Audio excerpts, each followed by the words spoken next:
बोलिए श्री वृंदावन बिहारी लाल जय श्री राधा रानी सरकार की जय श्रीमद् भागवत महापुराण की जय श्री सद्गुरुदेव भगवान की जय गौ माता की जय जय जय श्री श्री राम राधे जय जय श्री श्री राम राधे जय जय श्री राम निताई गौर हरि बोल।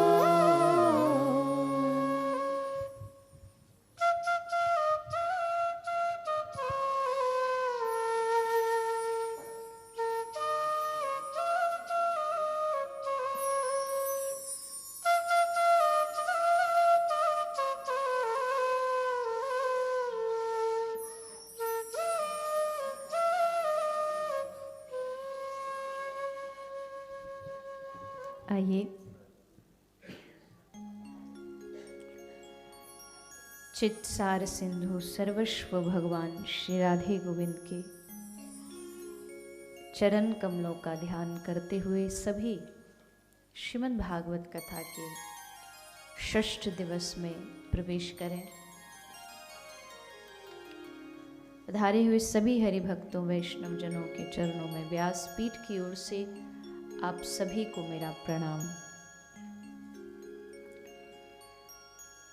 हर दिन की भांति हमारे बीच विराजमान पूज्य गुरुजी जो लगातार कथा के माध्यम से अपने आशीर्वचन वाक्यों के द्वारा सबको मार्गदर्शन दे रहे हैं। और आज और भी शुभ दिन है, इतने सारे महापुरुषों का आगमन दर्शन। तस्मिन् तज्जने भेदा भावात, श्री नारद जी ने नारद भक्ति सूत्र में लिखा कि भगवान और भगवान के जनों संतों में कोई अंतर नहीं होता। तो ऐसे ही संतों के रूप में विराजमान हमारे पूज्य पंजाब से पधारे, पंजाब भी है और मूल महाराज जी का निवास हरिद्वार भी है। बड़ा सुंदर धाम बनाया है और उसका जब आरंभ हुआ तो भागवत की सेवा का अवसर मुझे प्रदान किया गया, महाराज जी के द्वारा आयोजन कराया गया। तो ऐसे हमारे पूज्य परम श्रद्धेय श्री अमृतानंद महाराज जी आप पधारे, आपका कोटि कोटि अभिनंदन प्रणाम। महाराज जी का बड़ा दुलार है, बड़ा लाड है, पुत्री समान प्रेम करते हैं और भारत में तो अक्सर दर्शन होते ही रहते हैं। आज यहाँ आप लेस्टर में आए हुए थे, लेकिन जब निवेदन किया कि कथा में भी पधारिए तो आप यात्रा करके यहाँ तक पधारे। स्वास्थ्य उतना अच्छा नहीं रहता, फिर भी कृपा करके आप कथा में दर्शन देने आए। आपका खूब खूब आभार, खूब खूब प्रणाम। और उनके परम शिष्य हैं स्वामी श्री राम जी, जो भी अभी आने वाले हैं 3-4 दिन में। तो उनका नाम राम है और हमारे प्रभु जी का नाम माधव है। तो महाराज जी हंस के बोलते हैं, एक मेरा राम है, एक मेरा श्याम है। तो बड़ा लाड़ करते हैं, बड़ा दुलार करते हैं। आपका प्रेम सदा ऐसा बना रहे। उन्हीं के वाम में बैठे हमारे वृंदावन से पधारे, जो वृंदावन में तो कभी मिलते ही नहीं हैं। ये जब भी मिलते हैं यही लंदन में ही आके मिलते हैं। ऐसे हमारे ब्रज के बड़े ही सुंदर रसिक, सुंदर सुंदर अपनी वाणी से भगवान को रिझाते हैं श्री बनवारी लाल जी। आपका भी खूब खूब स्वागत, अभिनंदन।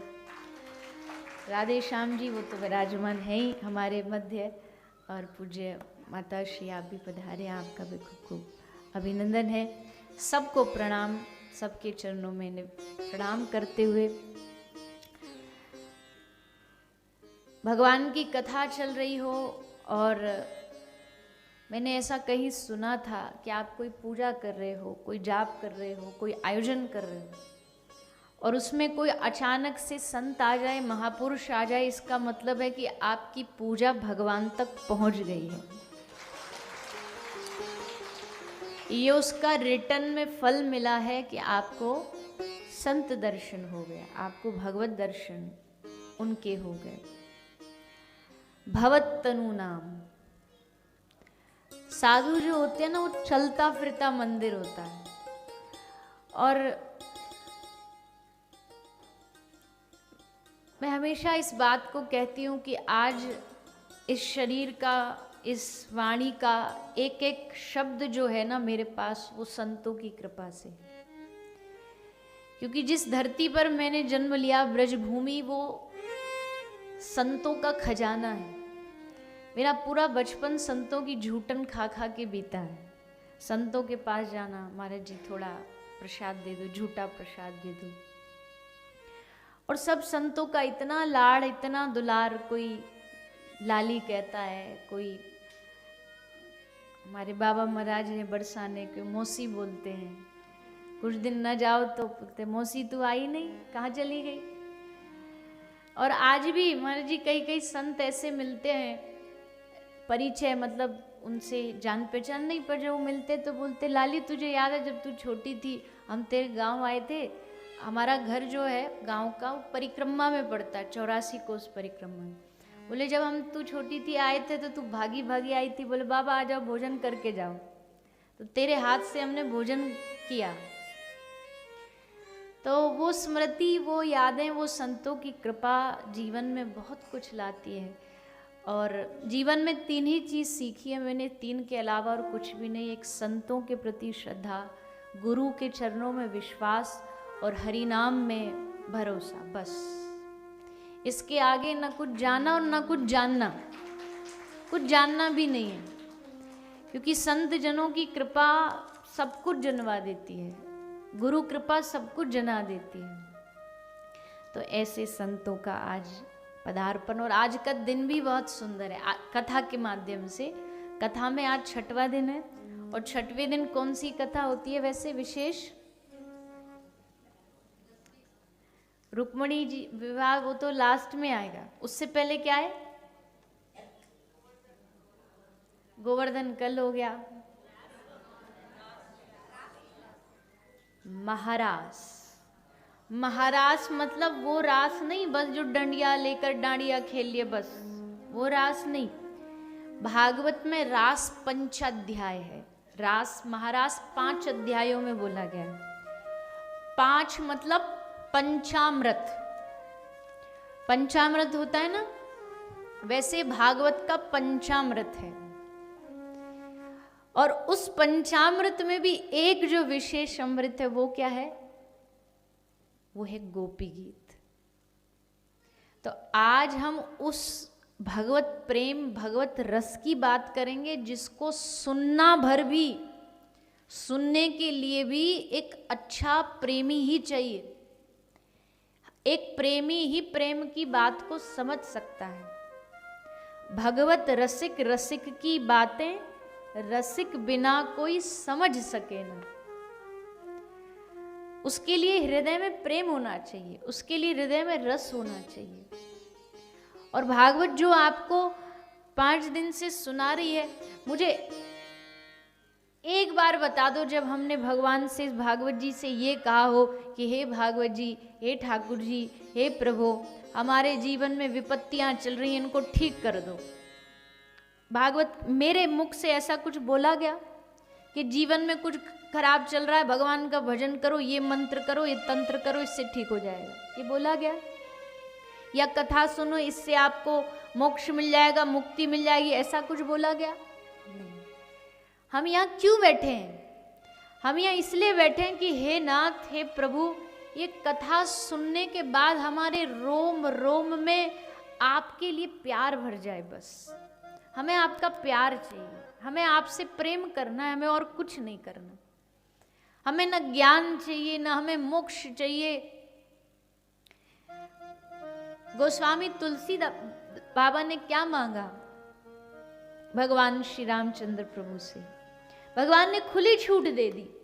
प्रभु ने कहा कि मांग, तुझे क्या चाहिए, तेरे पास पूरी फ्रीडम है, जो चाहिए मांग लो। तो क्या मांगा? चहो न सुगति सुमति संपत्ति कछु। गोस्वामी जी ने पहली लाइन में उन चीजों को कैंसिल कर दिया जो अक्सर लोगों की मांग होती है। चहो न सुगति, सुगति मतलब अच्छी गति, मोक्ष, मुक्ति नहीं चाहिए। सुमति, चलो सुगति नहीं, अच्छी बुद्धि तो मांगेगा ही, बोले सुमति भी नहीं चाहिए, अच्छी बुद्धि भी नहीं चाहिए। बोले ऐसा क्यों कहा तुलसी बाबा ने अच्छी बुद्धि नहीं चाहिए? बोले अगर भगवान से अच्छी बुद्धि मांग ली, ये भाव है विनोबा भावे जी का। विनोबा भावे जी से इस चौपाई का अर्थ पूछा तो उन्होंने बोला, इसलिए तुलसीदास जी ने ये कहा कि अगर वो सुमति मांग लेते, अच्छी बुद्धि मांग लेते, तो सही और गलत का निर्णय खुद करना पड़ता, क्योंकि भगवान ने कह दिया मैंने तुझे अच्छी बुद्धि दे दी, अब सही गलत का निर्णय तू कर।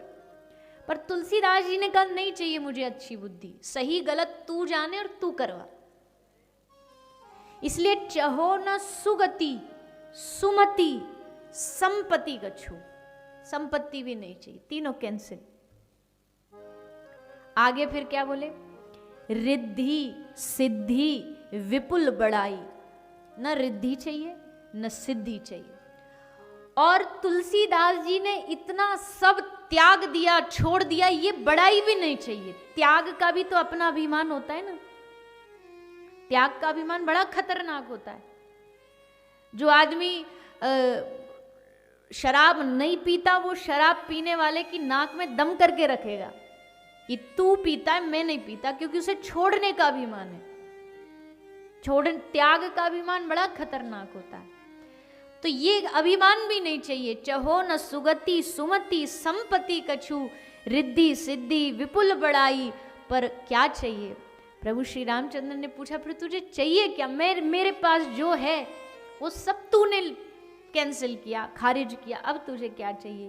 बोले हेतु रहित अनुराग राम पद। मुझे क्या चाहिए? आपके चरणों की भक्ति चाहिए, वो भी कैसी? हेतु रहित। हेतु रहित मतलब क्या होता है? बिना किसी कामना, बिना किसी इच्छा के आपके चरणों की भक्ति चाहिए। ऐसी भक्ति नहीं चाहिए कि मां मुराद पूरी कर दे हलवा बांटूंगी।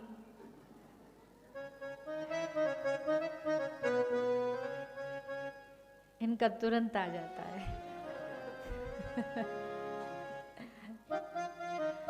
अच्छा, इसका मतलब पता क्या है? मुराद पूरी करेगी तो ही हलवा बांटूंगी, नहीं करेगी तो तू अपने घर मैं अपने घर। कैसी अजीब बात है। इच्छा पूरी होगी तो हम भगवान को मानेंगे, और अगर इच्छा पूरी नहीं हुई तो भैया 33 कोटि देवी देवता हैं, ये नहीं सुनेगा तो उसको पकड़ लेंगे। मांगने वाले भी बड़े चतुर। एक गुजराती भगवान से मांगता है,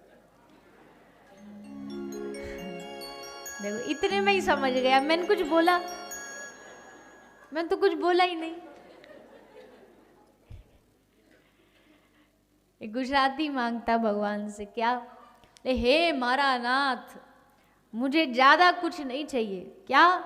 ले बस हे मेरे 33 करोड़ देवी देवता, कुछ नहीं, बस तुम सारे की सारे 1-1 पाउंड दे दो,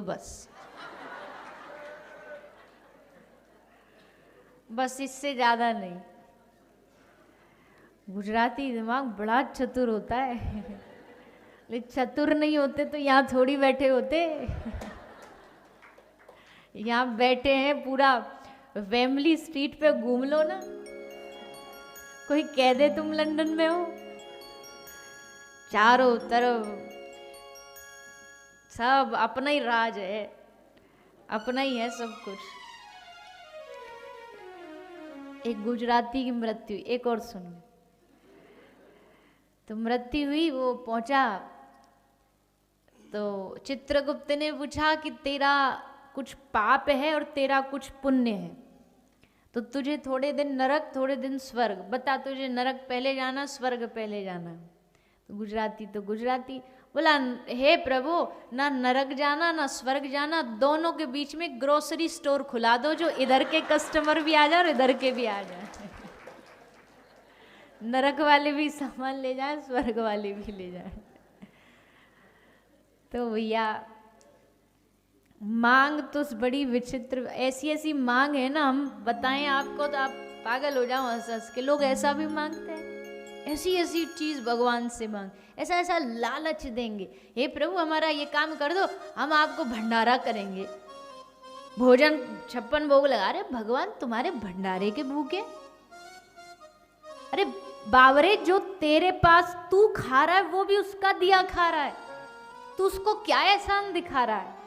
क्या वो तेरे चंद 56 भोग के लिए पीछे पीछे भागेगा? हमारी ये इच्छा पूरी कर दो, हम एक बार वैष्णो देवी जाएंगे, ये सब बेकार की बात है। जाना तो श्रद्धा से जाओ, मांग के लिए क्यों जाते हो? हेतु रहित भक्ति 2 तरह की होती है, एक सकाम एक निष्काम। सकाम में आपको भगवान के पीछे भागना पड़ता है वो भी भक्ति, दिख रही है भक्ति है, हाथ में माला है कि माला कर रहा है, पर उस माला के पीछे एक एजेंडा है, उस माला के पीछे एक मांग है, क्योंकि माला 2 कर रहा है पर उसके बदले मांग रहा है 2 मिलियन, चाहिए उसको कुछ, इसलिए वो माला दिखने में माला लग रही है, पर वो भक्ति नहीं है, वो भजन नहीं। भजन वो ही होता है कि तू कुछ मत दे।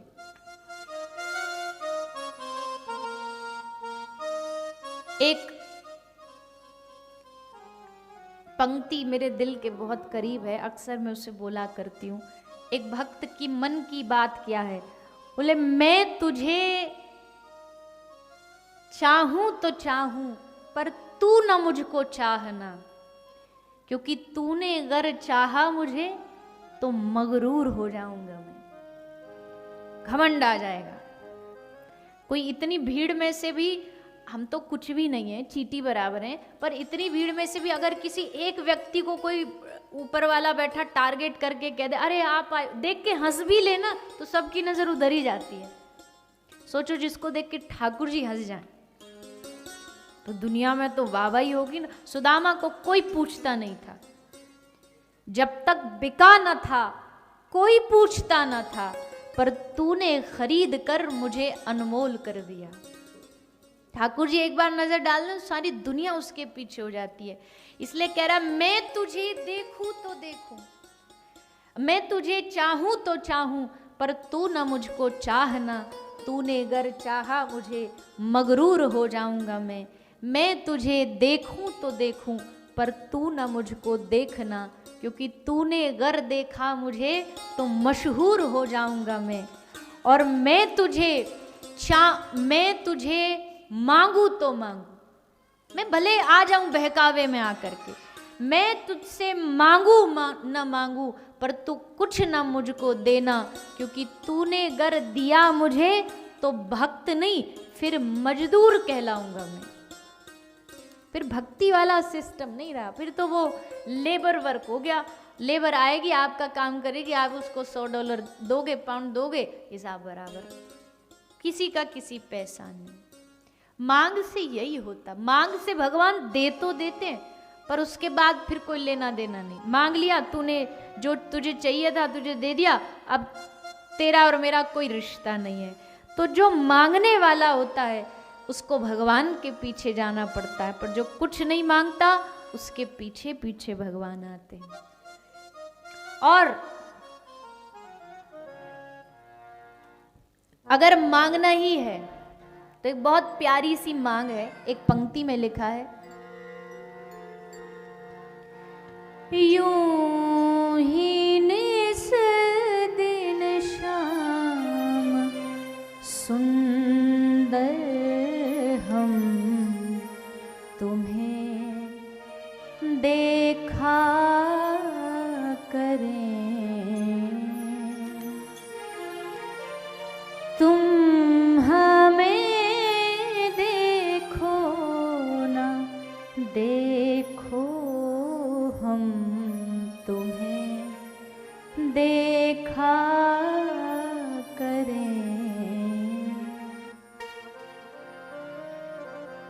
स्वर्ग या अपवर्ग की चिंता नहीं है अब हमें,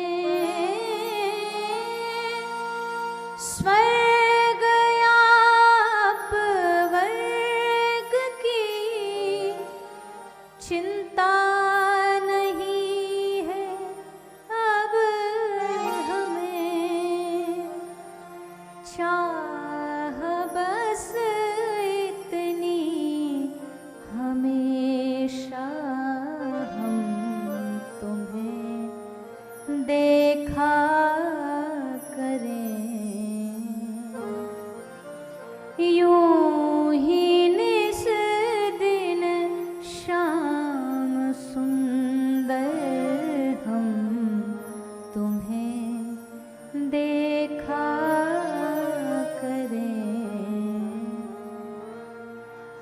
मांग हो तो ऐसी, स्वर्ग और अपवर्ग, अपवर्ग मतलब मुक्ति, स्वर्ग और अपवर्ग की चिंता नहीं है अब मुझे, चाह बस इतनी हमेशा हम तुम्हें देखा करें, पर तुम्हें निहारता रहूं बस, इससे ज्यादा कुछ नहीं चाहिए।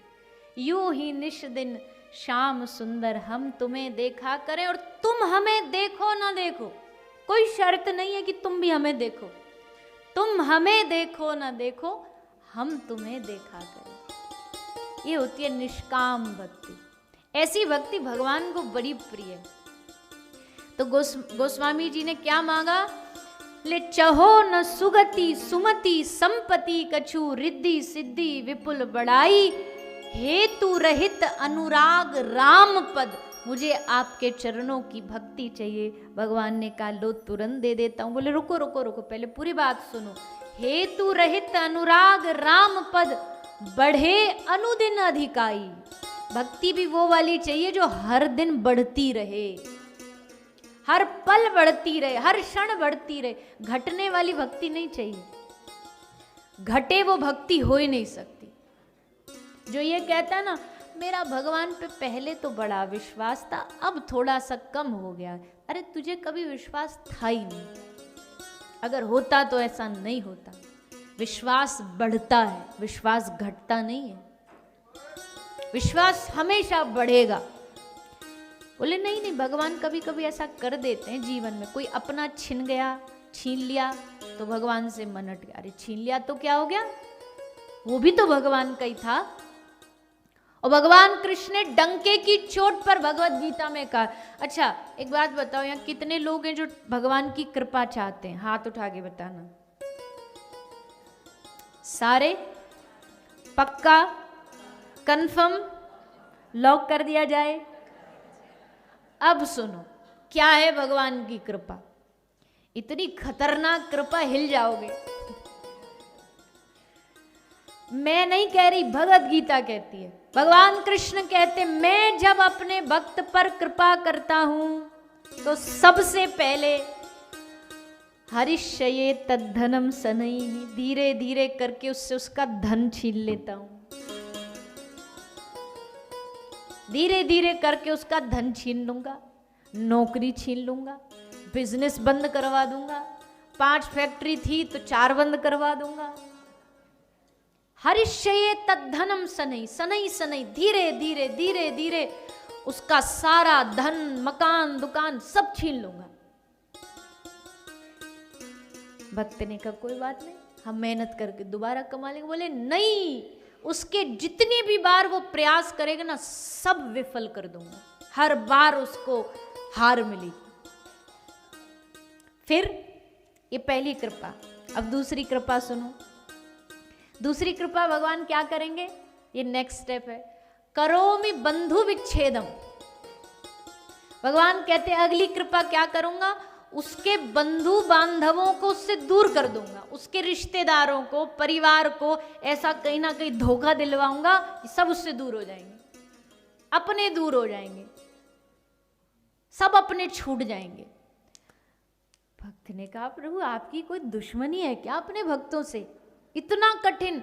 भगवान बोले नहीं, ये सब जानते हो किस लिए करूंगा, किस लिए? बोले जब सब जगह से हार जाएगा ना, तब मेरे सामने दोनों हाथ उठा के कहेगा हे नाथ मैं तेरा हूं, मैं हार गया, मैं तेरा हूं, अब नहीं संभाले संभल, तब तू संभाल। अब सौंप दिया इस जीवन का सब भार तुम्हारे हाथों में है, जीत तुम्हारे हाथों में, हार तुम्हारे हाथों में। अब बताओ किस किस को चाहिए ये कृपा? पक्के हो? सचमुच ये कृपा मिल गई ना, सारी दुनिया मिली एक तू ना मिला तो क्या। ये बिल्कुल सच बात है। धन की बात करते हो ठाकुर जी, हमारी सांस भी छीन लेना और उसके बदले में अपना प्रेम दे दे तो इससे सस्ता सौदा नहीं है कोई। सारी दुनिया दे करके, दुनिया तुच्छ है। हमारे एक संत कहते, एक आदमी आया भागा भागा, महाराज जी आपके चरणों में प्रणाम। महाराज जी बोले क्यों प्रणाम कर रहा है? बोले आपने बहुत त्याग किया। एक सन्यासी, ये जो गेरुआ वस्त्र पहन के सन्यासी रहते हैं, ये कोई ऐसे ही नहीं है, बहुत त्याग करना पड़ता है, बहुत त्याग करना पड़ता है। जीवन में, संसार में, परिवार, घर, माँ बाप, क्या नहीं छोड़ना पड़ता, सब छोड़ना पड़ता, सब छूट जाता है, छोड़ना भी नहीं, सब छूट जाता है। तो बोला आपने बड़ा त्याग किया इसलिए आपको प्रणाम करता हूं। महाराज जी ने कहा अच्छा त्याग के वास्ते प्रणाम कर रहा है, तो फिर तो मैं तुझे प्रणाम करता हूं, क्योंकि मुझसे बड़ा त्यागी तो तू है। मैंने तो, बोला कैसे? बोले मैंने तो इतने बड़े भगवान के लिए इतना छोटा सा संसार त्यागा है, कौन सी बड़ी बात कर दी, पर तेरा त्याग भैया मुझसे बड़ा है कि तूने इतने छोटे से संसार के लिए इतना बड़ा भगवान त्याग दिया। इतने छोटे से संसार के लिए भगवान को भूल गया तू। मैंने तो भगवान के लिए तुच्छ संसार त्याग, भगवान के लिए सारी दुनिया त्यागनी पड़े ना तो भी कोई बड़ी बात नहीं। भगवान मिल गए तो सब मिल गया। पर हमको तो देखो कितनी कृपा करी भगवान ने कलयुग में जन्म दे करके। तुमको कुछ छोड़ना भी नहीं, कुछ नहीं त्यागना, घर नहीं त्यागना, परिवार नहीं त्यागना, कहीं जाकर के हिमालय में की गुफा में भजन नहीं करना, जहां हो जैसे हो, बस एक तो ये भाव रखो प्रभु जी भले बुरे सब तेरे। पहली चीज तो ये कि जी जैसे भी हैं आपके हैं, बुरे हैं तो भी तुम जानो और अच्छे हैं तो भी तुम जानो। एक तो ये भाव, और जिव्या पर हरे कृष्ण कृष्ण कृष्ण हरे हरे, हरे राम राम राम हरे हरे। भगवान को पाने के लिए बस इतना ही चाहिए, इससे ज्यादा कुछ नहीं चाहिए।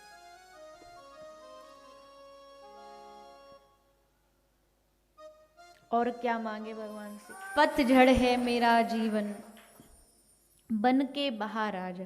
इस दुनिया में सबका जो जीवन है ना, उसमें कुछ ना कुछ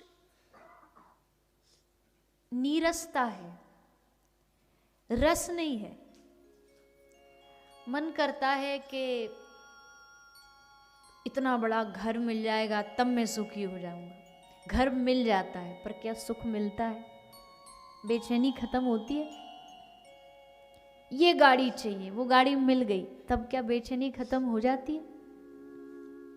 क्यों नहीं होती? क्योंकि इस मन के, बेचैन मन के तुम ही आराम मुरली वाले। जब तक इस मन को भगवान नहीं मिलेंगे ना, तब तक ये बेचैन रहेगा। जैसे मछली को जीने के लिए पानी चाहिए, अब आप उसको घी में भी बिठा दो तो जी नहीं पाएगी, उसको चाहिए पानी। इस मन को चाहिए मनमोहन, इस मन को चाहिए ईश्वर। इस मन को हम पर दूसरी चीज दे दे के इसको शांत करना चाहते हैं। 2 दिन 3 दिन शांत होता है, इसको लगता है नया घर मिला, हाँ वाह सुख मिल गया, शांति मिल गई। पर 5 दिन 10 दिन महीना भर के बाद फिर बेचैन हो जाएगा, फिर एक नया कीड़ा मन में जागेगा, अब ये चाहिए, फिर बेचैन। इसलिए सारा जीवन ये बेचैन रहेगा। गोस्वामी तुलसीदास जी ने रामचरितमानस में एक ऐसी बात कही है, मुझे लगता है कि बाबा तुलसी ने एकदम कलेजा फाड़ करके वो बात रख दी अपनी, और एकदम सच।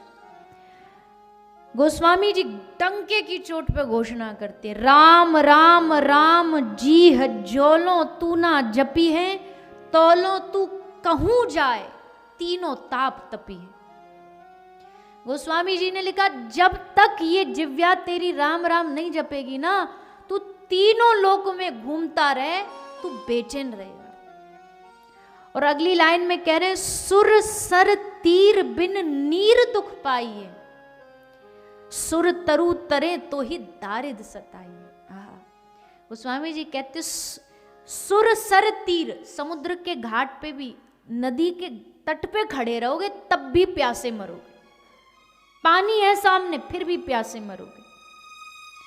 और सुर तरु, कल्प तरु के, कल्प वृक्ष के नीचे भी बैठे तो है दारिद्र सताई, वहां भी तुझे दरिद्रता नहीं छोड़ेगी। कब तक?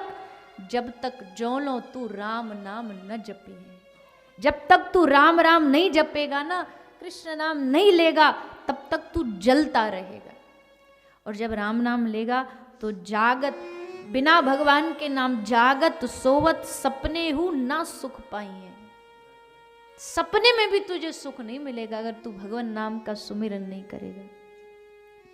इसलिए बार बार महापुरुष, ये सत्संग भैया मैं तो फिर एक बार कह दूं, ये कोई मनोरंजन नहीं है।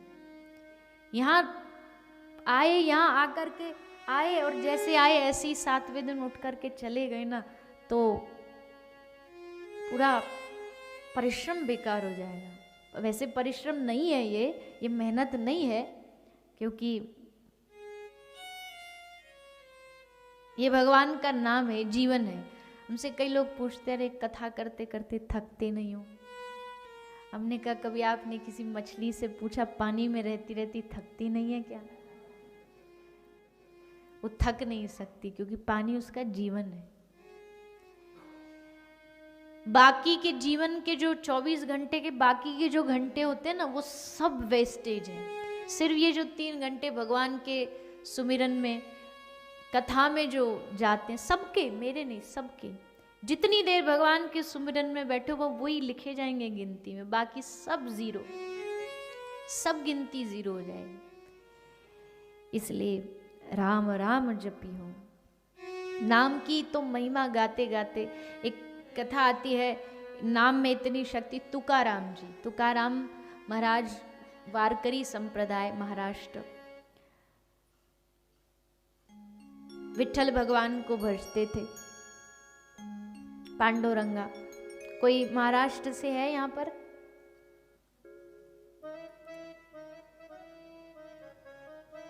विठ्ठल माझा माझा माझा माझा माझा, विठ्ठल माझा मी विठ्ठलाच्या, विठ्ठल माझा माझा माझा माझा माझा, विठ्ठल माझा मी विठ्ठलाच्या। विठ्ठल मेरे हैं और मैं, विठ्ठल भगवान की कथा सुनी है आपने? पांडुरंग की कथा जानते हो? विठ्ठल नाम क्यों पड़ा? एक पुंडरीक नाम का भगवान का भक्त था। शॉर्ट में सुना देते, ज्यादा समय नहीं है। तो पुंडरीक नाम का भक्त था, वो अपने पिताजी की सेवा करता था, चरण दबा रहा था। तो चरण दबा रहा था, ठाकुर जी आ गए, पांडुरंग आ गए। भगवान ने आकर के दर्शन देने आए, पर उसको लगा कि अगर सेवा छोड़ दूंगा पिता की तो भगवान नाराज हो जाएंगे, और सेवा प्रमुख थी तो चरण दबाता रहा।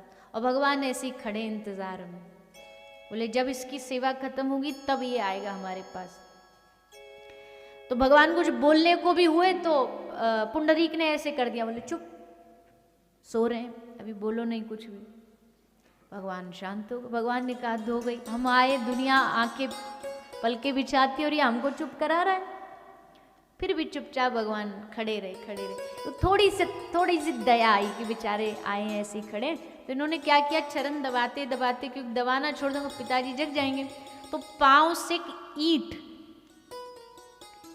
ईंट को क्या बोलते हैं गुजराती में?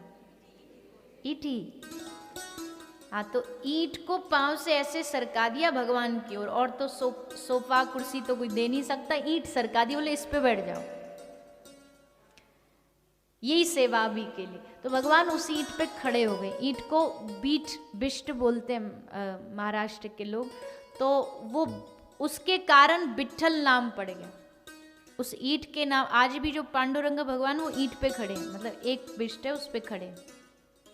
तो तब वो उस सीट पर खड़े होते हैं। फिर चरण दबा के वापस जब पुंडरीक आता, भगवान से क्षमा मांगता है, भगवान ने कहा नहीं, तू आ जाता तो शायद मैं दर्शन दे के लौट जाता, पर तेरी सेवा देख करके पिता की मैं यही इंतजार करता रहा तेरा। तो ऐसे श्री पांडुरंग भगवान के आराध्य जिनके ऐसे तुकाराम जी थे। तो तुकाराम जी के पास एक बार महाराज शिवाजी आए दर्शन करने। महाराष्ट्र के बड़े अद्भुत अद्भुत वीर हुए हैं, महाराणा प्रताप राजस्थान में, शिवाजी महाराष्ट्र के। तो महाराज शिवाजी पधारे, लेकिन कोई अपना सेना ये वो कुछ नहीं साथ लाए। इवन अपना जो मुकुट था वो भी घर रख करके आए, क्योंकि संत दर्श को चालिए तज माया अभिमान। जब संतों के दर्शन के लिए जाओ ना, ज्यादा ऐसे अकड़ के नहीं जाना चाहिए, झुक के जाना चाहिए। चाहे कोई कितना बड़ा महाराज हो, कोई दुनिया का सम्राट भी हो, संतों के सामने ऐसे जाना चाहिए। तो सब सैनिकों ने कुछ नहीं, बस एक घुड़सवार अपने साथ लाए थे। ये सच्ची घटना है शिवाजी के जीवन की। तो घुड़सवार एक साथ लाए, तुकाराम जी के दर्शन करने के लिए मंदिर में आ गए और उनके साथ बैठ गए। किसी मलेच्छ ने जाकर के उस समय जो मुस्लिम सेना थी, मुगलों को जाके बता दिया कि शिवाजी अकेले गए हैं, बढ़िया मौका है, मंदिर में अकेले मार दो। मुगलों का पूरा जत्था इकट्ठा होकर के आ गया, घुड़सवार भागा भागा है। शिवाजी बोला महाराज मंदिर को घेर लिया गया है, सारे मुसलमान सैनिक आ गए हैं, बचने का कोई रास्ता नहीं है। शिवाजी भी थोड़ा सा घबराए, पर तुकाराम, क्या नामनिष्ठ साधु दिए ना भारत ने। तुकाराम महाराज कहते हैं शिवाजी को, तुझे चिंता करने की कोई जरूरत नहीं, बस जो कहता हूं वो कर, आंख बंद कर और मेरे साथ बोल विठ्ठला विठ्ठला विठ्ठला विठ्ठला, बस कुछ नहीं करना तुझे, जो होना होने दे आसपास।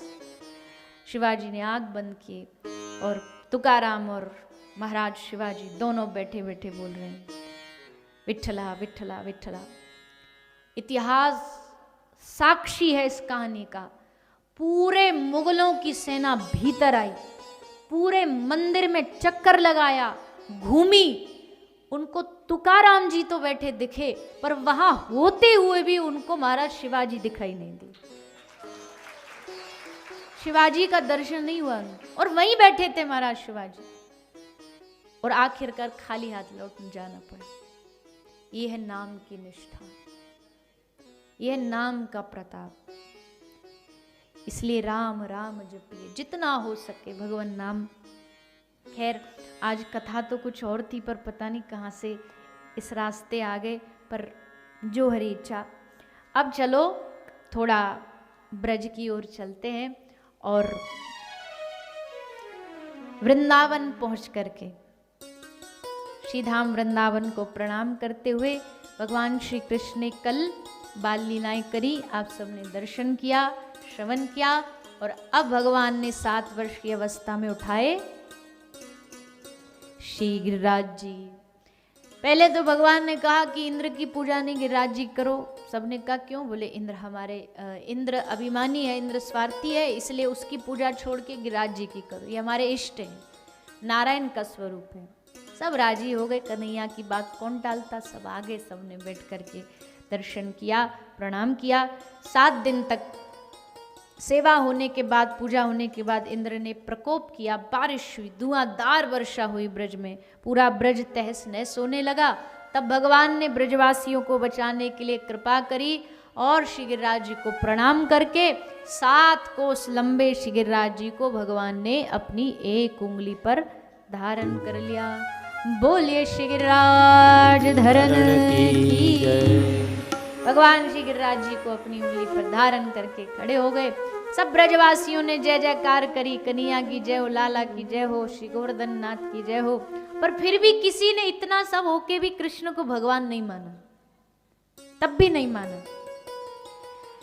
और भगवान ने भी इस बात को कह दिया। भगवान ने कहा जानते हो हमने गिरिराज जी कैसे उठा रखे हैं? बोले कैसे? कछु माखन को बल बढ़ो, कछु गोपन करी सहाय, और श्री राधा रानी की कृपा से मैंने गिरवर लियो उठाए। असल में हमारी तो ये श्री जो हैं इनकी कृपा है जो हमने गिरिराज जी उठा लिए, नहीं हमें तो कोई बल नहीं। सब लोग बड़े प्रसन्न हुए और 7 दिन तक ये रस बरसा। 7 दिन बाद जब श्री ठाकुर जी गिरिराज जी को धारण करके खड़े रहे। इंद्र को पता लगा कि ये तो हमसे गड़बड़ हो गई, तो इंद्र आया भगवान से क्षमा मांगने। तो डर रहा था ऐसे कैसे जाऊं, तो सोचा जब कोई किसी के पास जाए नाराज को मनाने के लिए तो उसकी कोई प्रिय चीज साथ ले जाता है। तो ठाकुर जी की प्रिय क्या है? माखन तो खाने में है, वैसे क्या प्रिय है? हाँ, गौ माता। गौ माता को देखते तो ठाकुर जी गुस्सा एकदम फुर्र हो जाता, भाग जाता है, वो गुस्सा नहीं आता। तो इंद्र ने सोचा ऐसे जाना है तो अपने ठाकुर जी को प्रसन्न करने के लिए गौ माता को साथ लेकर के जाते हैं। कितना प्रेम है ठाकुर जी, वो तो आपने सुना। नंद बाबा के घर कितनी लाख गैया थी? 9 लाख गैया। और आपको जान के आश्चर्य होगा ये कौन सी गैया का क्या नाम है, कौन सी गैया का बछड़ा कब होने वाला, कौन सी गैया गर्भवती है, इसका बछड़ा कब होगा, ये सब ठाकुर जी को पता होता था, सब पता होता था। कब कौन किसको क्या खिलाना है, क्योंकि इसके गर्भ में बालक है, ये भी ठाकुर जी को पता होता था। इतना प्रेम करते थे। श्री छीत स्वामी जी ने पद में लिखा है, ठाकुर जी कह रहे आगे गाए पाछे गाए, इत गाए उत गाए, गोविंद को गायन में बसी वो ही भावे। ठाकुर जी मैया को कहते मैया मेरे एक काम कर दे। मैया बोलती कहा करनो लाला? बोले मेरे चारों तरफ मैया गैया ही गैया चाहिए मोको, मैं सोऊं तो आगे गाए पाछे गाए, इत गाए उत गाए, हर जगह गैया हो, चारों तरफ गैया हो। और छीत स्वामी ने तो ये तक भी लिख दिया, लोग कहते हैं गिरिराज जी भगवान ने ब्रजवासियों के लिए उठाया, ना ना ना, गैयन के हेतु गिरी कर ले उठायो। भगवान ने गैया के हेतु गिरी कर उठाया, क्योंकि 9 लाख गैया बेचारी कहाँ जाती, इसलिए भगवान ने गिरिराज जी धारण करके सबकी रक्षा करी। और जब गैया जाती ना चरने के लिए, तो अंत में आप कभी मौका मिले आपको, नंदगांव जानते हैं ना सभी, ठाकुर जी का गांव, उसके एकदम पास में एक जगह टेर कदम, बहुत प्यारी जगह, बड़ी सुंदर जगह। और टेर कदम में ठाकुर जी टेर लगाते। टेर मतलब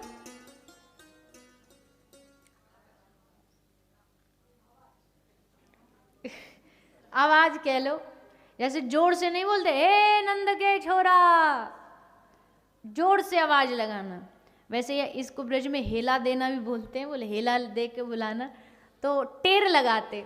और वहाँ ठाकुर जी की छोटी छोटी गैया बनी हुई है, एक का नाम है कारी, एक का नाम है धौरी, एक का नाम है धूमर। कारी कामर धौरी धूमर सब ठाकुर जी गैयान के नाम है। बड़ा सुंदर जगह, वो लगे ऐसा साक्षात वृंदावन।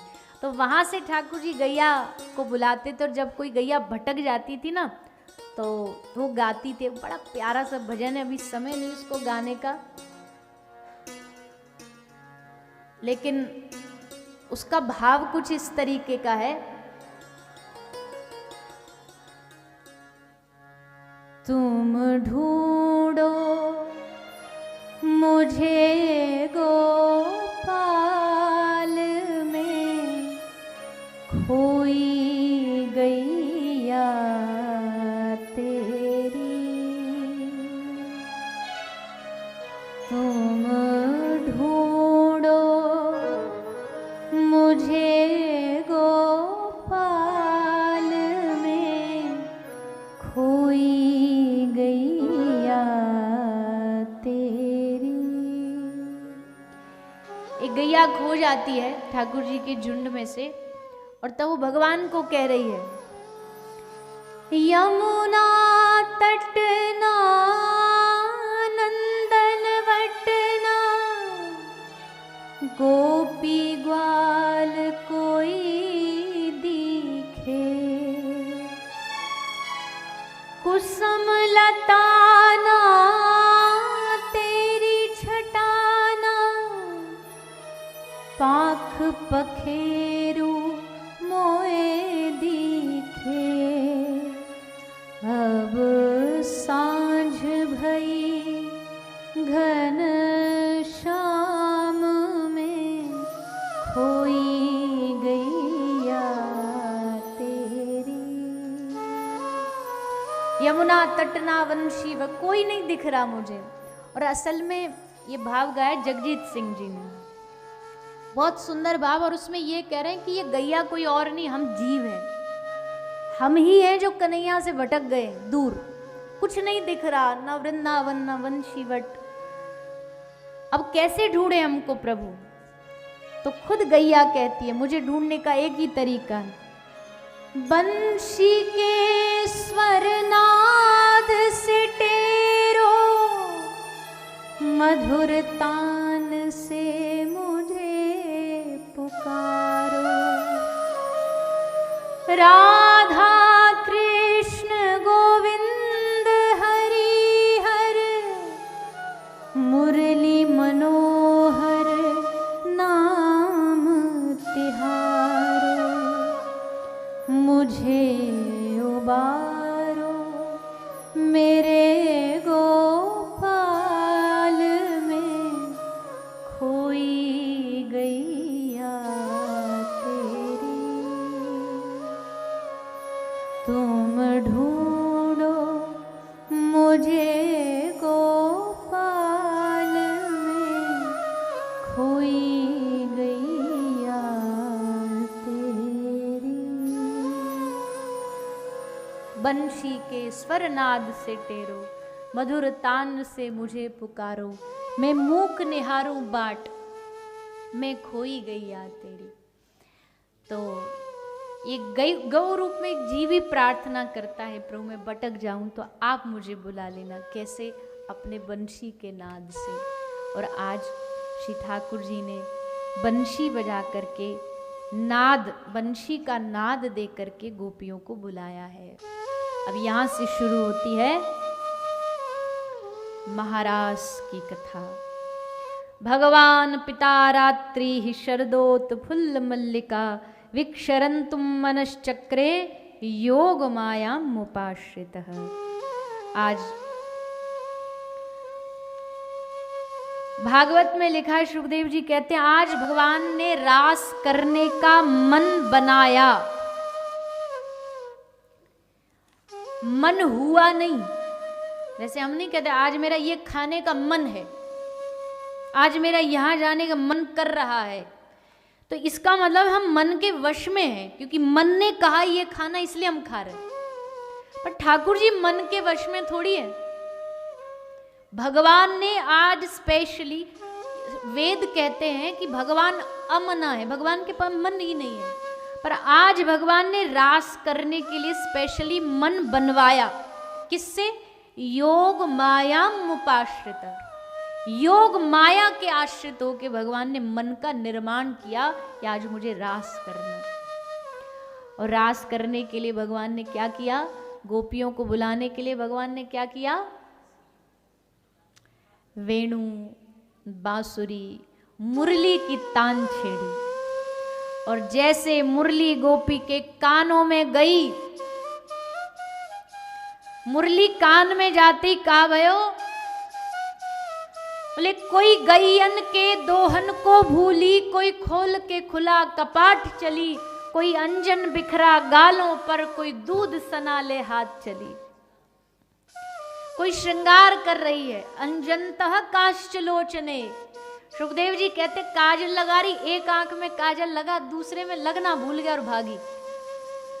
तो वहीं दूसरी काजल लेके होठों की लाली काजल में, आंखों में, और आंखों का काजल होठों पे लगा रही है। कोई गले का हार पांव में, कोई पांव का हार गले में पहन रही है। कुछ होश नहीं किसी को। बांसुरी बजाई आछे रंग सो मुरारी, सुन के धुनी छूट गई शंकर की तारी।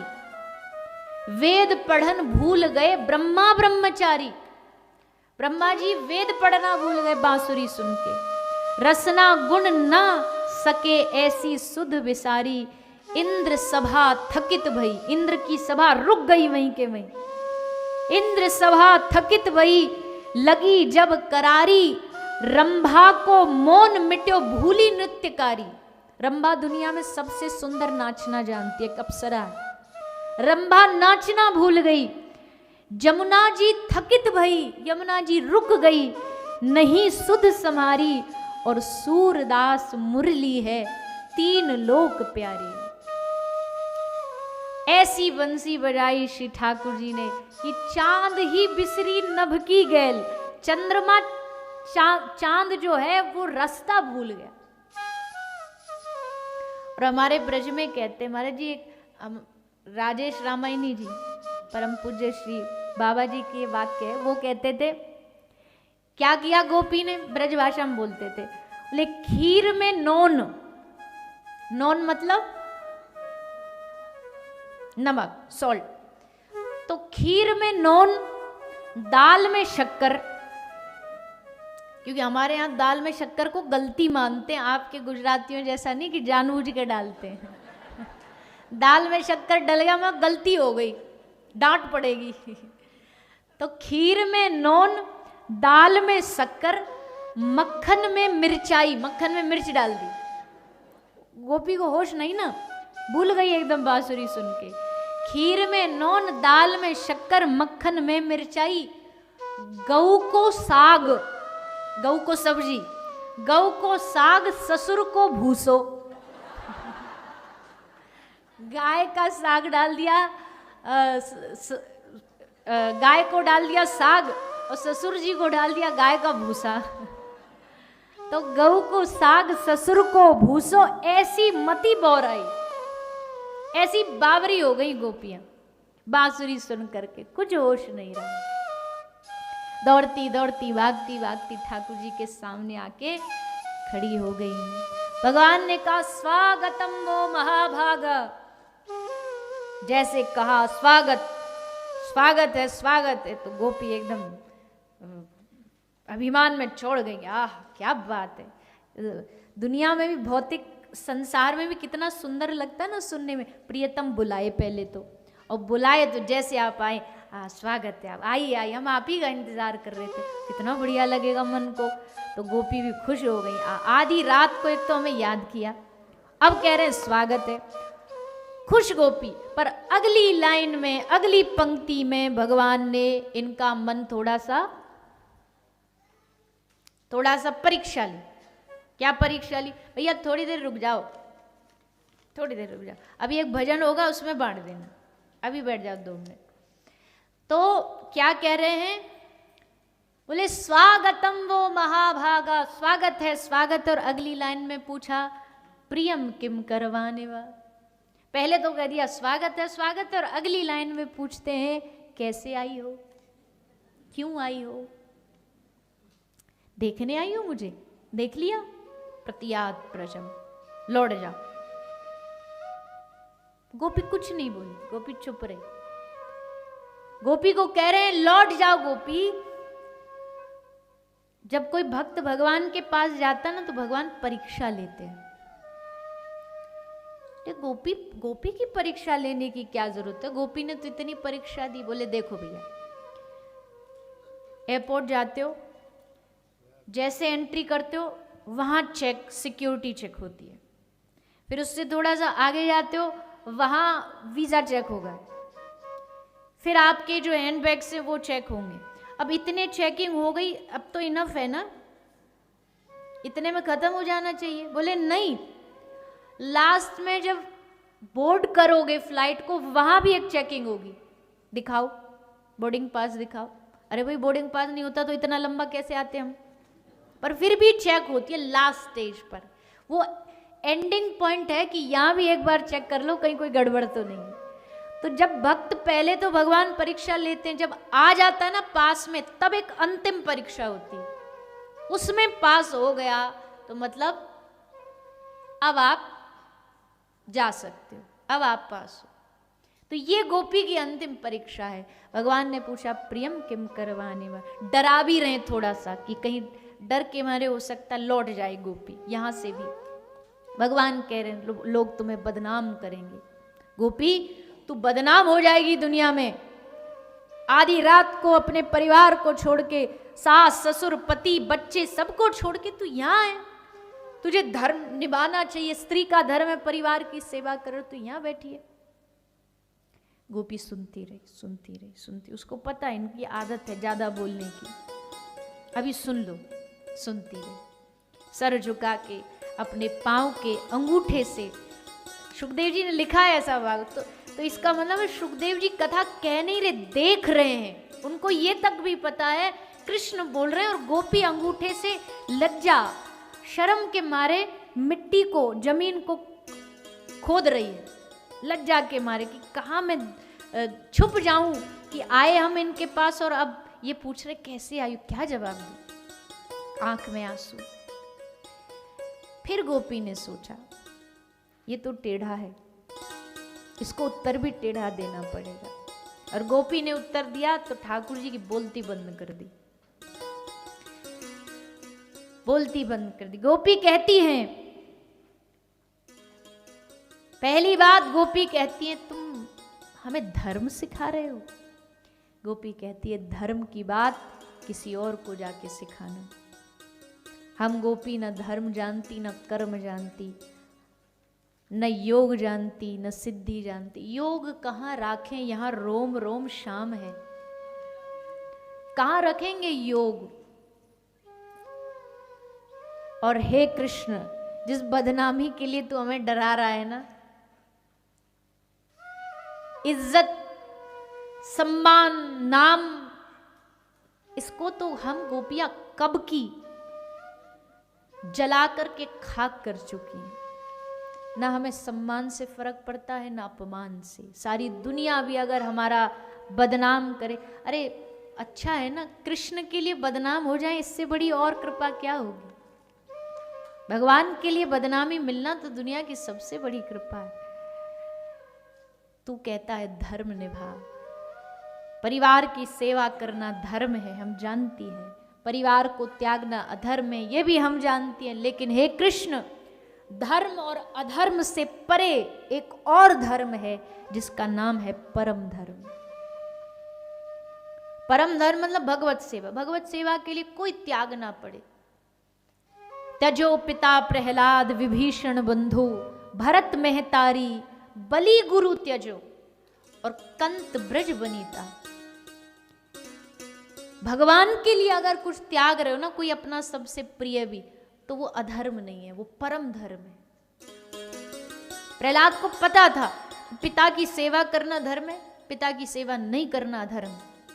लेकिन ना प्रहलाद ने धर्म किया ना अधर्म, उसने परम धर्म किया, क्योंकि उसने नारायण के लिए युद्ध किया, नारायण के लिए लड़े पिता से। आज गोपी कहती हम परम धर्म को निभा रही हैं। भगवान खुश हो गए। और भी गोपी सुंदर उत्तर देती हैं। ठाकुर जी गोपी के साथ विहार करने लगते हैं। गोपी के साथ लेकर के यमुना के तट पे ठाकुर जी विहार कर रहे हैं। लेकिन विहार करते करते गोपी के मन में आया अभिमान।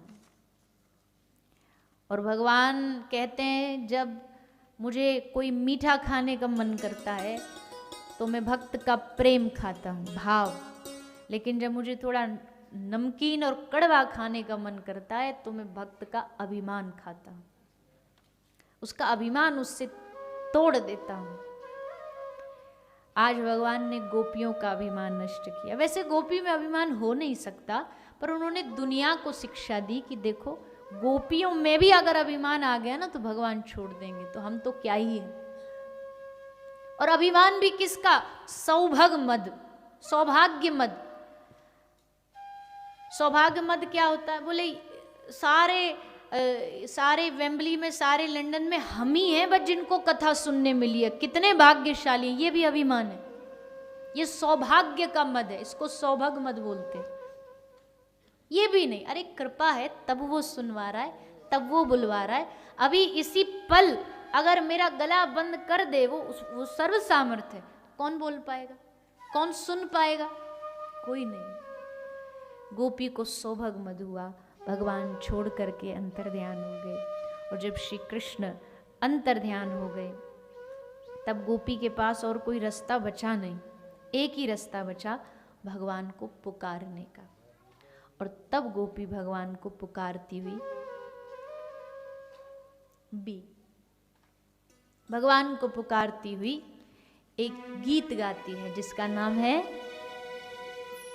गोपी गीत। सबने सुना है ना, पहले थोड़ा बहुत सुना होगा, कहीं कथा के माध्यम से। गोपी गीत भागवत जी का प्राण है, भागवत जी का हृदय। गोपी श्री ठाकुर जी को पुकारती हुई निवेदन करती है, 19 श्लोक गाती है। हम उसमें से 1-2 श्लोक गाएंगे और श्री ठाकुर जी को पुकारने का प्रयास करेंगे। सभी मन में भाव रखें कि हम भगवान का आह्वान कर रहे हैं, हम भगवान को पुकार रहे हैं। यत्ते सुजात चरणा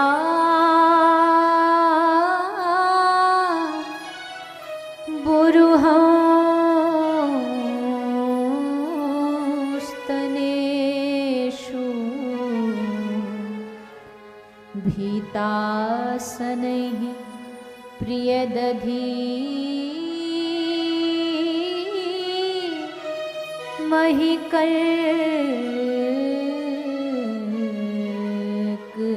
महिकल्कषेषु तेनाटवी मटसितद व्यथते न किन्स्वे कुर्पादिभिर्भ्रमति धी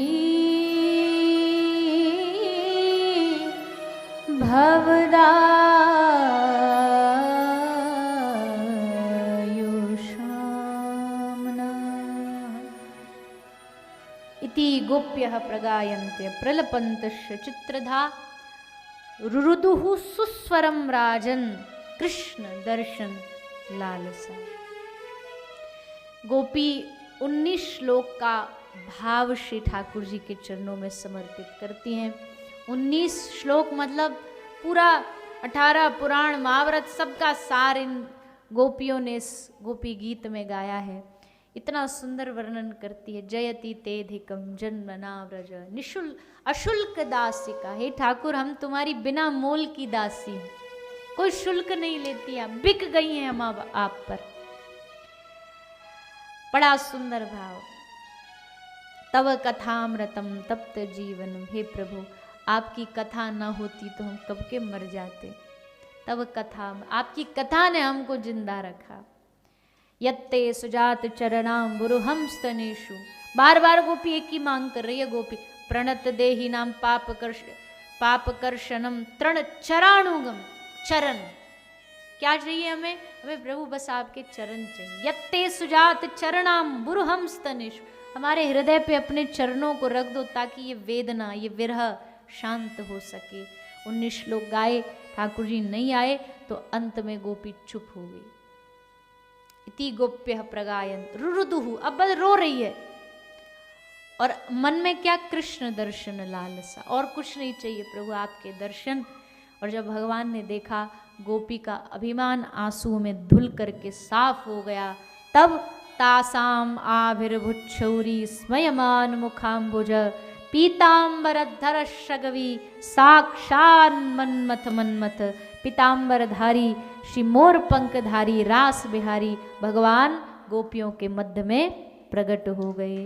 बोलिए रास बिहारी भगवान की।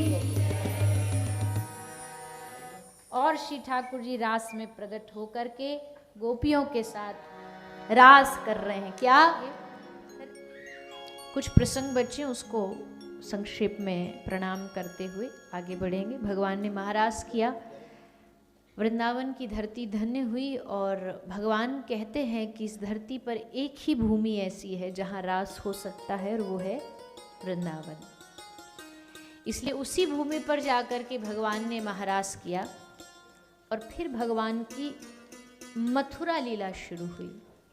अब भगवान मथुरा की ओर जा रहे हैं, प्रस्थान कर रहे हैं। मथुरा महाराज कंस ने अक्रूर जी को भेजा भगवान को लाने के लिए। भगवान श्री अक्रूर जी के साथ चल पड़े। पूरा ब्रजमंडल वृंदावन धाम श्री कृष्ण के उस विदाई पर रोता है। सबकी आंखें भीगती हैं क्योंकि कृष्ण बस किसी का बालक नहीं, कृष्ण किसी का भाई नहीं, कृष्ण सब ब्रजवासियों के प्राण थे। इसलिए समस्त ब्रजवासी श्री कृष्ण को अश्रुभीनी विदाई देते हैं। भगवान ब्रजधाम को छोड़ के मथुरा जाते हैं। मथुरा में भगवान कुवलयापीड़ हाथी का उद्धार करते हैं। पहुंचते हैं कंस के पास। भगवान के कुछ सखा भी साथ में आए हुए थे ब्रजमंडल से मथुरा। भगवान उनको मथुरा दिखाने के लिए लेकर के जाते हैं। मथुरा भ्रमण होता है। इस भ्रमण में ग्वाल वालों ने देखा कि सारे मथुरा के लोग घर से निकल के भगवान का स्वागत कर रहे हैं। ग्वाल वालों को लगा कन्हैया का, कृष्ण का इतना नाम है, इतनी इज्जत हो रही है, सब हाथ जोड़ रहे हैं। सबने कहा कन्हैया हमको बता देता पहले, हम भी बढ़िया कपड़ा पहन के आ जाते। भगवान ने कहा कोई बात नहीं, हम कपड़ों की व्यवस्था कर देते हैं। तो एक धोबी रहता था, भगवान का भक्त था। भगवान उसके पास जाते हैं, उससे कहते हैं भैया थोड़े कपड़े दे दे, हमारे साथ वाले सखा इनको आवश्यकता है, ज़रूरत है। धोबी कंस का धोबी था। और कहते हैं ना कि इतनी चाय गर्म नहीं होती जितना चाय का बर्तन गर्म होता है। कभी कभी ऐसे देखने में मिलता है जो कुर्सी पर बैठे हैं उनको इतना घमंड नहीं होता, लेकिन उनके जो नीचे वाले होते हैं उनका पूछो नहीं। उनको ऐसे लगता है हम तो ये, हम तो वो, छूना नहीं हमारे गुरुजी को। और गुरुजी बेचारे कुछ नहीं कह रहे, गुरुजी बेचारे ऐसे हैं शांत। और जो आसपास वाले कभी कभी वो अश्रद्धा करा देते हैं। क्योंकि होता क्या है ना, जब हम संतों के साथ, ये अच्छा भी कह लो एक, कि संतों के आसपास जो लोग रहते हैं ना, उनका बिहेवियर देख के हम ये डिसाइड करते हैं कि ये संत कैसा है। क्योंकि जो संग रहने वाले नहीं सुधर पाए तो दूसरे क्या सुधरेंगे। इसलिए जो संतों से ज़्यादा करीबी दिखाते हैं अपनी, जैसे बहुत सारे लोग, अरे वो तो हमारे बड़े करीब, हमारे ही घर आके रहते हैं वो, उन लोगों की रिस्पॉन्सिबिलिटी डबल हो जाती है। अब अगर आप कुछ बुरा काम करते हो तो आपसे पहले उंगली उन पर उठाई जाएगी कि तुम तो उनके साथ पाए जाते। उनके साथ फोटो लगा करके लोग दिखाते हैं वो संत, उनसे तो हमारी जान पहचान है।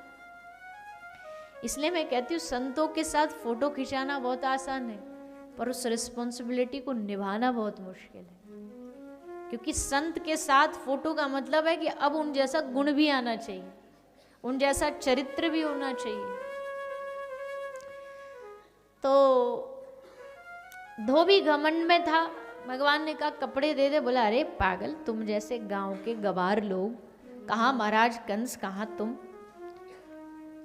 उल्टे सीधे शब्द बोले तो ग्वाल वालों को भी थोड़ा बेइज्जती लगी। तो बोले कन्हैया हमारी बेइज्जती कर रहा है ये धोबी, इसको दिखा दे अपने पूतना वाले हाथ। तो भगवान ने एक धोबी के सर पर मुष्टिक मारा और धोबी का वहीं राम नाम सत्य हो गया। भगवान ने सब ग्वाल वालों के लिए कपड़े उठाए कंस के और कहा जिसको जो कपड़े अच्छे लगे सब पहन लो। ग्वाल वाल जिसको जो फिट है पहनो। अब सबने पहनने की कोशिश तो करी, पर महाराज कंस तो एकदम हट्टे तगड़े ऐसे थे, हेल्दी से थे, और ग्वाल वाल बेचारे दुबले पतले से थे। तो अब एक एक कंस के कपड़े में 2-2 3-3 फिट हो गए। कन्हैया से बोले लाला ये तो गड़बड़ है गई, अब क्या करें। ठाकुर जी बोले चिंता ना करो, हमारे दीवानों की कहीं कमी नहीं है, इस मथुरा में भी मिल जाएंगे। तो एक टेलर दर्जी था, वो भगवान का भक्त था। भगवान उसके पास लेके गए, वस्त्र सिलवाए। फिर भगवान ने एक सुदामा नाम का माली था, उससे माला ली, फूल माला, सब ग्वाल वालों को पहनाई। अब सब हो गया, कपड़ा, माला। अब एक ब्रजवासी और एक भक्त की सबसे बड़ी पहचान क्या है? चंदन, तिलक। माथे पर चंदन होगा ना तो दूर से ही समझ जाना कि ये भगवान को समर्पित है। कई लोग कहते हैं माथे के चंदन ये सब ड्रामा है, भक्ति तो दिल से होती है, दिखाने की क्या जरूरत है। हम कहते भैया दुनिया में दिखाने के लिए आप कितना काम करते हो। एक दिन हमने बोला था हम सब अच्छे कपड़े किस लिए पहनते हैं, लोग देखें, सब दिखावे के लिए तो करते हैं। कितनी भी भयानक गर्मी पड़ रही हो फिर भी एकदम गर्मी में भी आदमी ऑफिस जाएगा तो टाई लगा के जाएगा। कितनी ठंड पड़ रही हो, कितनी भी ठंड पड़ रही हो, पर जो माता शादी में जाएगी, पार्टी में जाएगी, अब आगे हम बोलेंगे नहीं, क्यों बिगाड़े, एक ही दिन बचा है एक दिन करके निकल जाए काफी है। किसी ने कहा इस दुनिया में दो ही प्रजाति हैं जिनको ठंड नहीं लगती। एक तो वो होता है जो पोलर बियर, उसको ठंड नहीं लगती, और एक शादी में गई भारतीय महिला, उसको ठंड नहीं लगती, क्योंकि अगर वो पहन लेगी कुछ तो फिर वो दिखेगा कैसे, गले वाला। तो हम दिखाने के लिए करते हैं, सब देखें, वाहवाही करें। वैसे तिलक दिखाने के लिए नहीं है, पर अगर कोई ये भी कहता है ये दिखावे के लिए, तो भी तुमको क्या फर्क पड़ता है। दिखा रहे हैं हम, दिखा रहे हैं हम कृष्ण के हैं, दिखा रहे हैं हमारे आराध्य कौन है, खूब दिखाएंगे। और क्या पता आज दिखावा दिखावे के लिए लगा रहे हैं, कल करते करते करते यही हमको भगवान तक ले जाए। और होना चाहिए भैया, देखो बुरा नहीं मानिए, आप जितने बैठे हो सब सनातनी हो।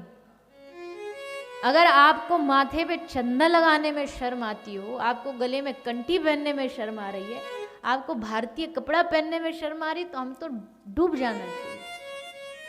माथे का चंदन पहचान है हमारी, ये गले की कंठी तुलसी पहचान है हमारी। हम कितना गोल्ड पहन लें, हम कितना डायमंड पहन लें, कोई गारंटी नहीं है कल्याण होगा कि नहीं होगा, पर ये तुलसी पहनो 100% गारंटी है कल्याण होगा। गले की कंठी माला, तुलसी माला, ये समर्पण है हमारा भगवान के लिए। ये दिखाता है कि हम भगवान के हैं, तो इसको करने में, पहनने में कतई संकोच नहीं करो। और वैसे भी आप तो उस देश में रहते हैं जहाँ फैशन के नाम पे लोग क्या क्या करते हैं,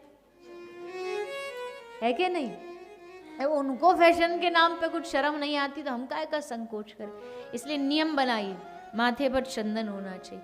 और हम कोई, मुझे कभी भी मन नहीं करता कि मैं इस व्यासपीठ से कोई कंपैरिजन करूं, पर एक बात बताइए, और धर्मों के लोग अपना वेशभूषा दिखाने में शर्म नहीं करते। माथे पे टोपी पहनेंगे, सरदार भाई पाग बांधेंगे, कोई जूइश होगा वो वैसे कपड़े पहन करके जाता है। तो हम सनातनी होके माथे पे चंदन क्यों नहीं लगा सकते, हम कंठी धारण क्यों नहीं कर सकते? तो ये हमारी पहचान है, और इससे कितने लाभ हैं, एक लाभ नहीं, साइंटिफिक लाभ, इमोशनल लाभ, स्ट्रेंथ, पावर जो आपको मिलती है, वो सब भी इन सब से प्राप्त होता है। तो चंदन से और क्या क्या होता है, समय रहा कल चर्चा करेंगे। भगवान ने जा करके कुब्जा सरिंद्री नाम की एक कंस की दासी थी, उससे चंदन लिया, माथे पर चंदन लगाया। फिर भगवान ने धनुष भंग किया, कंस के युद्ध भूमि में गए, कंस का उद्धार किया, कंस के भाइयों का भी उद्धार किया। सबका उद्धार करते हुए भगवान मथुरा पर अपने नाना उग्रसेन को राजा बनाते हैं, उज्जैन जाते हैं, पढ़ाई करते हैं, पढ़ाई करके वापस आते हैं, और जब वापस आते हैं तब एक संवाद आता है, उद्धव गोपी संवाद, जो हम आज नहीं बोलेंगे, क्योंकि वो संवाद ऐसा है, एक बार उसमें प्रवेश किया तो आपके एक आध घंटे गए, आप फिर यहाँ से उठ नहीं पाओगे, फिर बोलोगे कल 9 बजे फिर बुला लेंगे, इनके पास कोई काम धंधा नहीं है। पर अगर हरी इच्छा रही, हम कोई गारंटी से नहीं कह रहे, पर हरी इच्छा रही, हरी कृपा रही और भगवान ने बुद्धि में डाल दिया, तो हम इस संवाद को कल थोड़ा सा छूने का प्रयास करेंगे, क्योंकि ये प्रेम का प्रसंग है। ये उन लोगों के लिए जो हृदय में भगवान को बिठा रखा है, जिनको भगवान को पाने की इसी जन्म में चाह है, तो बहुत प्यारा प्रसंग है। कैसे गोपी उद्धव जी के अभिमान को तोड़ती हैं, प्रेम कैसे ज्ञान से बड़ा है, ये भी हम सब कल कथा में चर्चा करेंगे। तो उद्धव जी संवाद करके गोपी से मिल करके वापस आते हैं। फिर भगवान मथुरा पर जरासंध का आक्रमण होता है, 17 बार आक्रमण किया, और भगवान ने फिर अपना स्थान परिवर्तन किया, और अब ब्रजवासी कन्हैया बन गया द्वारिकाधीश की। अब तक कृष्ण का रूप है माधुर्य रूप, और अब बन गए ठाकुर जी ऐश्वर्य रूप। राजा, राजा का रूप क्या होता है? ऐश्वर्य रूप होता है। तो अब ऐश्वर्य रूप भगवान का बन गया। तो दो ही जगह हैं जहां से कृष्ण का सबसे अच्छा और पुराना नाता, एक द्वारिका, एक ब्रजभूमि। पर भैया देखो, द्वारिका से पहले ठाकुर जी। अच्छा एक बात और आप बताएं, आपको बुरा नहीं मानेगा, और मानो तो मानो, आपकी मर्जी। एक मान लीजिए कोई कहीं से लोन ले, बहुत सारा पैसा ले उधार में किसी से, और फिर वो पैसा चुका नहीं पा रहा हो, रिटर्न ना कर पा रहा हो, तो क्या करता है? भाग जाएगा। कई कई देशों में ऐसे बड़े बड़े नहीं होते केसेस, बोले देश छोड़ के भाग गए। अब दुनिया ढूंढ रही है उनको, पुलिस ढूंढ रही है कहाँ है कहाँ है। तो वैसे ही ठाकुर जी कहते द्वारिका क्यों गए? बोले ब्रज में इतना प्रेम बढ़ गया ना ठाकुर जी का कि अब उसको उल्टा प्रभु दे नहीं पा रहे थे, ऋण चुका नहीं पा रहे थे, इसलिए भगवान ने सोचा अब ये जगह छोड़ देनी चाहिए। मेरे बस की बात नहीं कि मैं इसका ऋण चुका सकूं, इसलिए भगवान ब्रज छोड़ के गए। एक ये भाव है, और एक भाव ये है कि ठाकुर जी कभी ब्रज छोड़ के गए ही नहीं। वो तब भी थे, आज भी हैं, आगे भी हमेशा ही रहेंगे। हमेशा ठाकुर जी ब्रज में विराजमान है। तो ये सुंदर भाव हम और विस्तार से कल सुनेंगे ही। भगवान गए, भगवान ने द्वारिका में जा करके अपने बड़े भाई बलराम जी का विवाह कराया। बलराम जी कह रहे हैं आप ब्याह कर लो। दाऊ दादा बोले तो एक आई को जल्दी आ रही है इतनी? ठाकुर जी बोले तुम्हारा होगो जब तो मेरो नंबर लगेगा, अब हमारा नंबर तो लगना चाहिए ना।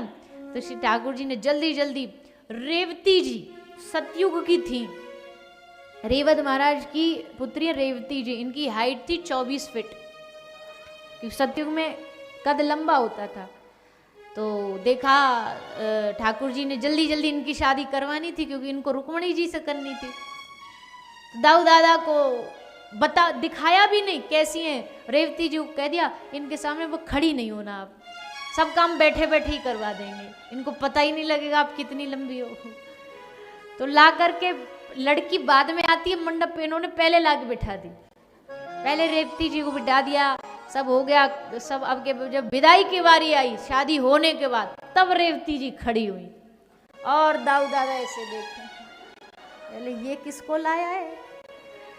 ठाकुर जी बोले देखो भाई साहब अब ब्याह हो गया, अब शादी हो गई, अब यहाँ रिटर्न पॉलिसी नहीं है, अब तो यही आपकी पत्नी, यही हमारी भाभी। बलराम जी बोले तू भैया कभी ना बदलेगो, पर कोई बात नहीं। तो फिर कहते हैं कि बलराम जी ने अपने हल के द्वारा रेवती जी के कद को कम किया। रेवती जी श्री दाऊ दादा की पत्नी हुई, और सारे ब्रजमंडल में दो ही मंदिर हैं श्री बलराम जी के। एक तो दाऊ जी बहुत प्रसिद्ध मंदिर, गोकुल के एकदम पास में है दाऊ जी, वहाँ ठाकुर जी रहते। एक महाराज जी हमारा गांव खाम्बी गांव नाम हमारे गांव का नाम है, उसका नाम इसलिए पड़ा, वहाँ एक खंबा है, पत्थर है, और वो खंबा बलराम जी ने गाड़ा, और वो इसलिए गाड़ा कि ये ब्रज का लास्ट गांव है, वो ब्रज का बॉर्डर है, उससे आधा किलोमीटर आगे ही ब्रज खत्म है। तो वो खंबा आज भी है, भगवान श्री बलराम जी के हाथ का वो खंबा। पहले बहुत ऊंचा था, थोड़ा थोड़ा उसका हाइट जैसे जैसे कलयुग बढ़ रहा है वो कम हो गया। तो खंबे के नाम से पहले गांव का नाम खंबवन पड़ा, खंबवन फिर बदलता बदलता बदलता खाम्बी हो गया।